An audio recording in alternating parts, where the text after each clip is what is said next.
In this problem, there's a light at the bottom of the pool. We're trying to view the light from above the surface, or at the surface of the water, looking into the water from above. And we're dealing with total internal reflection.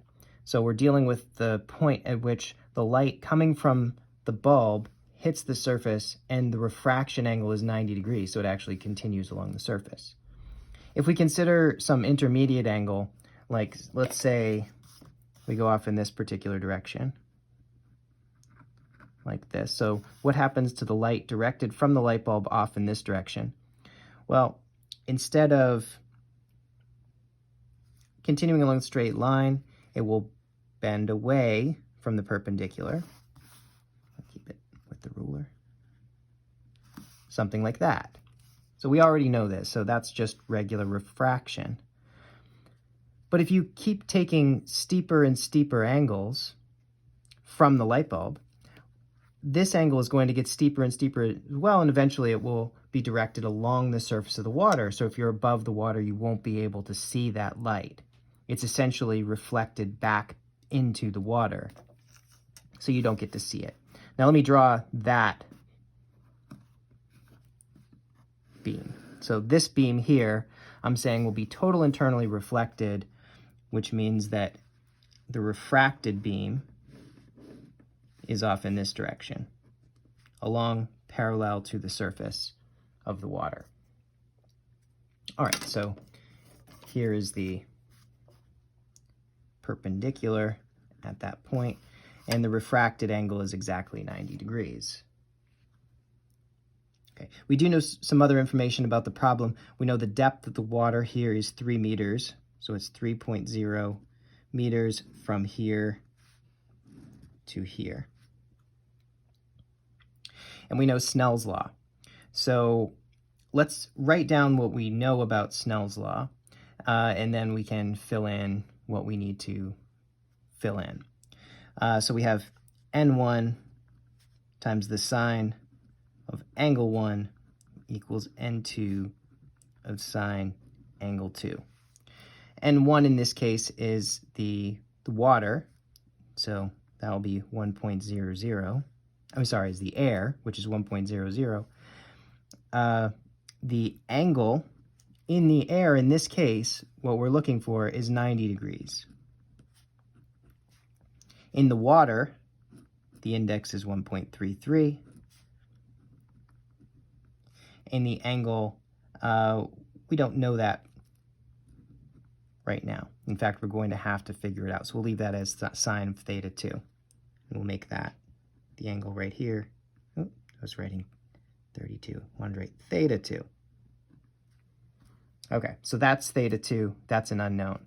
But everything else in this formula is known, so we can calculate what theta 2 is. So I'll skip ahead to that. You should find that theta 2 is 48.8 degrees.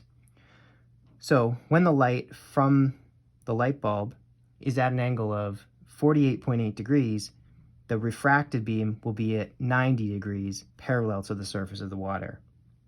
Okay, but that wasn't the original question. We needed to figure this out to answer the original question, which is what is the radius from the light bulb, from directly above the light bulb, where you can still see the light bulb? So that would be anywhere from here to here. That distance here is the radius that we're looking for from here to here. And so we can think of this as a triangle. We know this side of the triangle, or this side of the triangle, is 3 meters. We're looking for this side, and now we know what the angle is. So let's consider the triangle down here. So we have from here to here is 3, from here to here is our unknown r, and this angle is theta 2. So we are looking for the opposite side. We have the adjacent side.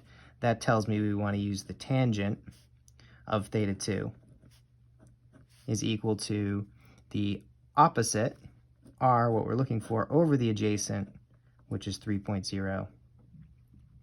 Plug in your value for theta 2, and we should be able to show that r is equal to 3.43 meters. So that means anywhere within a radius of 3.43 meters above the light bulb, you can see it. It appears under the water. Now, the closer you are to directly over top, the more you see the light coming directly from the light bulb. Remember the previous question about the goldfish. When you're looking at things from an angle that are underwater, the light refraction causes them to move closer to the surface.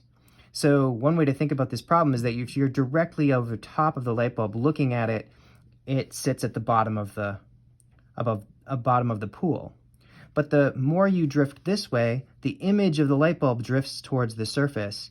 When you get to a radius of 3.43 meters, the light bulb's image is actually at the surface. And beyond that point, you can't see it anymore.